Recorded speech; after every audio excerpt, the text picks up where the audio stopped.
ये है कि नहीं है साहब?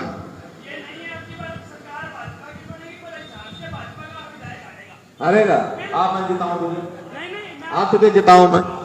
पकड़ लो इसको, अरे इसको पकड़ लो, ले जाओ पकड़ के, ले जाओ पकड़ के बाहर। हिम्मत कैसे होगी इसकी? अरे पकड़ के ले जाओ इसको बाहर। हरियाणा विधानसभा चुनाव में अब कुछ ही दिन बाकी हैं और ऐसे में भारतीय जनता पार्टी अपने सबसे दमदार चेहरे से दूरी बना रही है।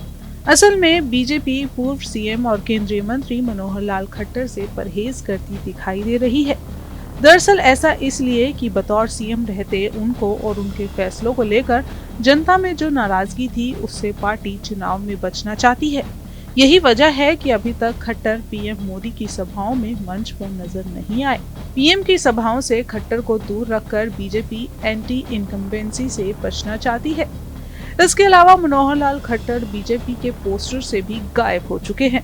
पीएम मोदी की अब तक हरियाणा में 2 चुनावी सभाएं हो चुकी हैं और दोनों ही सभाओं के मंच पर खट्टर नजर नहीं आए। खास बात यह है कि पीएम मोदी की 14 सितंबर को कुरुक्षेत्र में सभा हुई थी और वहां भी खट्टर नामौजूद रहे, जबकि खट्टर बगल की सीट करनाल से लोकसभा सांसद है। इसके अलावा खट्टर गृह मंत्री अमित शाह की सभाओं से भी दूर दिखाई दिए, जहां एक और बीजेपी मनोहर लाल के लिए गए फैसलों को बताते हुए दूरी बना रही है। वहीं मनोहर लाल के बयान भी आजकल बीजेपी की सरदर्दी बढ़ाते जा रहे हैं। पहले मनोहर लाल खट्टर ने कहा कि शंभू बॉर्डर पर आंदोलन करने वाले किसानों के नाम पर एक मुखौटा है।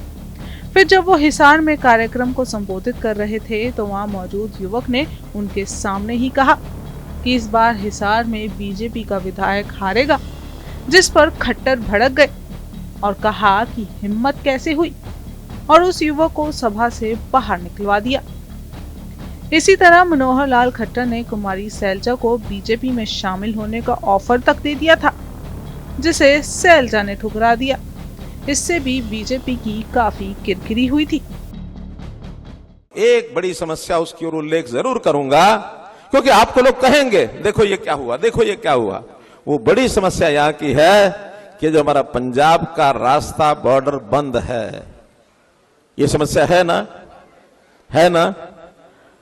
और इसके बारे में बातचीत करके गया हूं। हमारे सामान्य नागरिक भी, विशेष तौर पर व्यापारी भाई, थोड़ा इसमें परेशानी उनको है। हमने इस रास्ते को खोलने के लिए योजना बना ली थी, लेकिन बनाने के बाद भी जो उस पार लोग बैठे हैं, पहली बात बता रहा हूं, किसान नहीं है। किसान का मुखौटा पहन करके कुछ ऐसे लोग जो सिस्टम को खराब करना चाहते हैं, जो एस्टेब्लिश सरकारें उनको अस्थिर करना चाहते हैं, इस प्रकार के लोग हैं। डिटेल में जाने की आवश्यकता नहीं है, आपको भी पता वो कौन है। और अंबाला शहर थोड़ा क्योंकि बिल्कुल नजदीक है, स्वाभाविक है तकलीफ जो नजदीक होगा उसको ज्यादा होगी। आज हरियाणा की जनता इस बात से खुश है कि आपने ऐसे गलत आदमियों को अंदर हरियाणा में एक पैर रखने नहीं दिया, मजबूत जो है नाकाबंदी की है। ये हरियाणा के लोग खुश हैं। हम चल रहे थे आगे बढ़ेंगे, लेकिन बीच में कोर्ट आ गए, कोर्ट में कुछ लोग हमारे भी गए, कुछ विरोधी पक्ष के भी गए, और आखिर अब वो केस सुप्रीम कोर्ट में है। सुप्रीम कोर्ट ने कमेटी बनाई है, उस कमेटी के लोग सबसे पूछताछ कर रहे हैं कि इसको किस तरीके से हल निकाला जाए। और अब उन लोगों पर जो किसानों का मुखौटा पहन करके वहां बैठे हैं, उनको भी अपना कोई ना कोई जिम्मेदारी पूर्वक कोई डॉक्यूमेंट, कोई एफिडेविट ये साइन करके देना पड़ेगा कि ये मर्यादाएं हैं, इन मर्यादाओं को कोई भी पार करेगा तो कोर्ट उसका संज्ञान लेगा। ये आपको बता रहा हूं, अभी कल ही शायद उसकी डेट है, 25 तारीख को कल सुप्रीम कोर्ट में उसकी डेट है। मुझे लगता है कोई हल इसका सार्थक निकलना चाहिए। कल नहीं निकलेगा तो और हफ्ते बाद निकलेगा। सुप्रीम कोर्ट इंडिपेंडेंटली उसको काम कर रहा है, जनता को सुविधा कैसे हो इस पर ध्यान रखे हुए हैं। ये लंबी नहीं चलेगी, जल्दी से इसका समाधान होकर के आप सब लोगों को शांति मिलेगी। लेकिन ये जरूर ध्यान रखना कि कोर्ट बिना कंडीशन के नहीं खुलने देगा। उसका कारण है जिस प्रकार का उत्पात वो लोग पिछली बार मचा गए, ऐसा किसान कौन हो सकता जो जाके लाल किले के ऊपर चढ़ जा। ये देश के प्रति अपमान है, इस अपमान को देश सहेगा नहीं।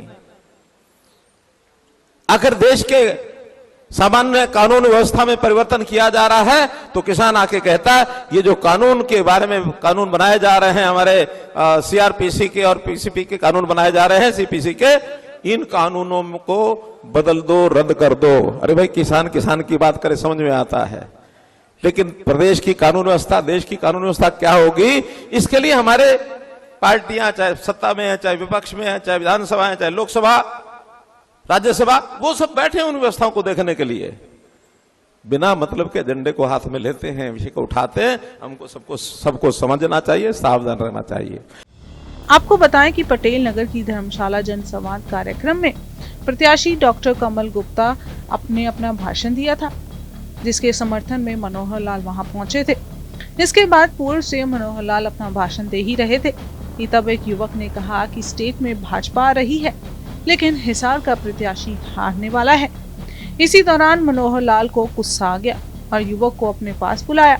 युवक जोश में जैसे ही मंच पर जाने लगा तो तुरंत ही उन्होंने सुरक्षा कर्मियों को उसे पकड़ने का आदेश दे दिया और मनोहर लाल ने उस युवक को बाहर जाने के लिए कह दिया, जिसका वीडियो भी सोशल मीडिया पर काफी वायरल हो रहा है और इस वीडियो से बीजेपी की किरकिरी होती साफ दिखाई दे रही है। ये है कि नहीं है साहब?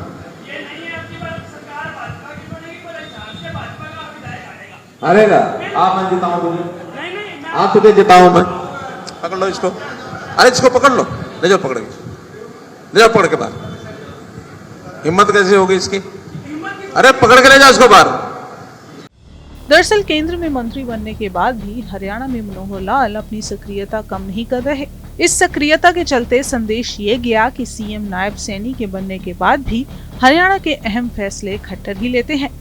उनकी ये सक्रियता बीजेपी कार्यकर्ताओं को रास नहीं आई और न ही हरियाणा की जनता को। लेकिन ऐसा नहीं है कि मनोहर लाल खट्टर पूरी तरह से हरियाणा के चुनावी सीन से गायब हैं। खट्टर ने अपने को कुछ सीटों तक ही सीमित किया है जहां उनके करीबी चुनाव लड़ रहे हैं। ये वो सीटें हैं जहां पंजाबी, गैर जाट और पिछड़े वोटर बहुलता में हैं। दरअसल मनोहर लाल खट्टर को बीजेपी ने हरियाणा में विधानसभा चुनाव से 6 महीने पहले ही हटा दिया था। इसके पीछे वजह थी कि मनोहर लाल खट्टर को लेकर पार्टी में नाराजगी। मनोहर लाल खट्टर को पोर्टल वाला मुख्यमंत्री भी कहा गया था। इसके साथ साथ मनोहर लाल खट्टर के कुछ फैसलों ने भी हरियाणा की जनता को बीजेपी के खिलाफ कर दिया है, जिसमें हरियाणा के सरपंचों की ताकत के कई नियम लाकर कम और सीमित कर दिया गया। साथ ही भवन निर्माण में भी कई नियमों को लागू कर आम जनता को सरकारी दफ्तरों के चक्कर काटने पर मजबूर कर दिया था, जिसके चलते बीजेपी को ग्रामीण और शहरी इलाकों में जनता की भारी नाराजगी का सामना तक करना पड़ा। बाद में नए सीएम ने खट्टर के फैसलों को बदला और गलतियों को दुरुस्त किया और अब बीजेपी उन गलतियों से सबक लेकर आगे बढ़ रही है और विधानसभा चुनावों में फूंक फूंक कर कदम रख रही है।